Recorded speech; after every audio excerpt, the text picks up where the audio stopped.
അപ്പോൾ നമ്മുടെ ആറാട്ടുപുഴ തൃക്കുന്നപ്പുഴ റോഡിലെ അവസ്ഥയാണ് നമ്മളിപ്പോൾ ഈ കാണുന്നത് കേട്ടോ. ഞങ്ങളുടെ നാടാണ്.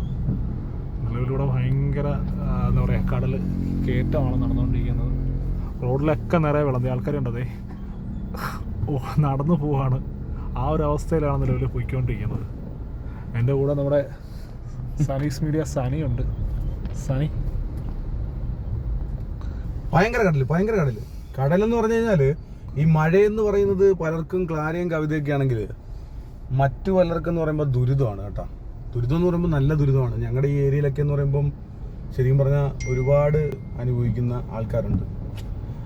ഇപ്പം സുനാമിയൊക്കെ വന്ന സമയത്തെന്ന് പറയുമ്പം ഭയങ്കരമായിട്ട് ബുദ്ധിമുട്ടുകളുണ്ടായി. പക്ഷേ ഓരോ വർഷം ഉണ്ടാകുന്ന ഈ ഒരു കാലവർഷവും ഈ കടലാക്രമണവും ഒക്കെ ഭയങ്കരമായിട്ടാണ് ആൾക്കാരെ ബാധിക്കുന്നത്. അതിൻ്റെ ഏറ്റവും പ്രധാനപ്പെട്ടുള്ള ഉദാഹരണമാണ് ഇന്ന് ഇപ്പോൾ ഈ കാണുന്നത്. ഞങ്ങളൊരു വീഡിയോ ചെയ്യാൻ വേണ്ടി ഒരു സ്ഥലത്തോട്ട് പോയിക്കൊണ്ടിരിക്കുകയായിരുന്നു. അപ്പം ഇവിടെ അത്യാവശ്യം കരയിലോട്ടെല്ലാം മണ്ണ് കയറിയിട്ടുണ്ട്. ഇവിടെ കൂടെയുള്ള യാത്ര മാക്സിമം ഒഴിവാക്കുന്നതായിരിക്കും നല്ലത്. ഞങ്ങൾ രണ്ടും കൂടെ വണ്ടിയും പൊക്കിക്കൊണ്ട് വന്നതായിരുന്നു ഇതുവഴി. വരണ്ടായിരുന്നു തോന്നുന്നു.